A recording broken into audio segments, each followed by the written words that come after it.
Update kasus sopir travel perkosa penumpang, korban sangat trauma dan merasa cemas. Satuan Bakti Pekerja Sosial Kementerian Sosial RI Wilayah Rejang Lebong, Diana Ekawati, melakukan pendampingan terhadap korban kasus sopir travel perkosa penumpang di Rejang Lebong, Bengkulu. Sopir travel itu memerkosa penumpang yang masih di bawah umur. Kami sudah melakukan pendampingan terhadap korban. Kemarin pada Sabtu 11 Juni 2022 mendapatkan informasi dari keluarga korban, kata Diana Ekawati saat ditemui oleh tribunbengkulu.com pada Rabu 15 Juni 2022.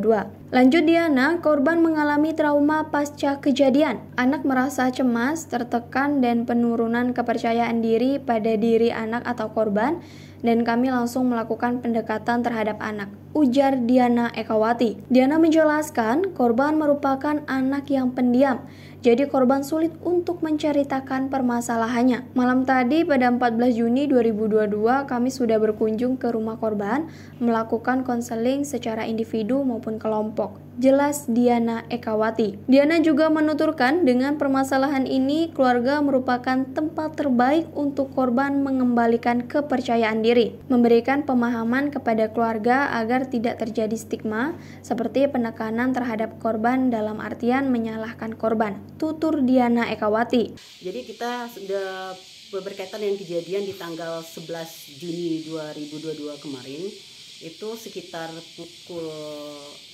16.30 kami mendapat informasi dari pihak keluarga korban bahwa telah terjadi suatu kasus yang berkaitan dengan korbannya adalah anak.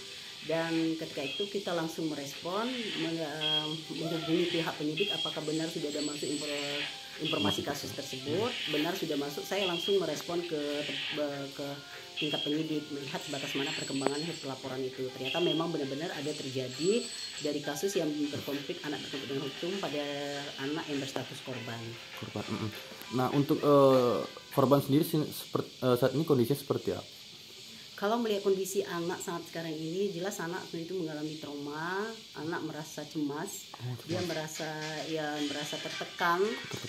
Ada penurunan kepercayaan diri pada diri anak. Jadi kami langsung mengadakan pendekatan kepada anak, karena pada hakikatnya anak tersebut adalah anak yang tipe pendiam. Jadi pertama untuk didekati itu susah untuk bercerita.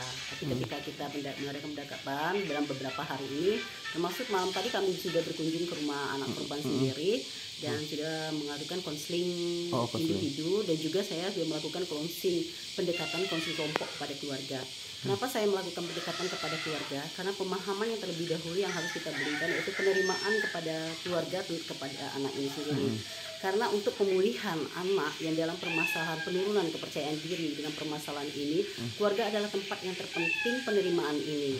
Jadi memberikan pemahaman kepada keluarga, tidak ada stigma penekanan kenapa ini terjadi, kenapa harus menyalahkan anak, sehingga anak tambah down, tambah turun kepercayaan dirinya, tambah mengalami trauma. Ini yang kita lihat pada kondisi korban, dan ini terjadi terus pada setiap permasalahan anak yang berhadapan dengan hukum untuk keluarga korban.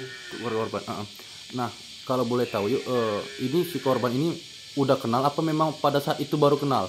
Ya, pada permasalahan yang di tanggal 11 Juni 2022 ini, pada posisi korban, kita sudah mendapat informasi dari korban sendiri ketika kita asesmen, mempinsip langsung ke anak.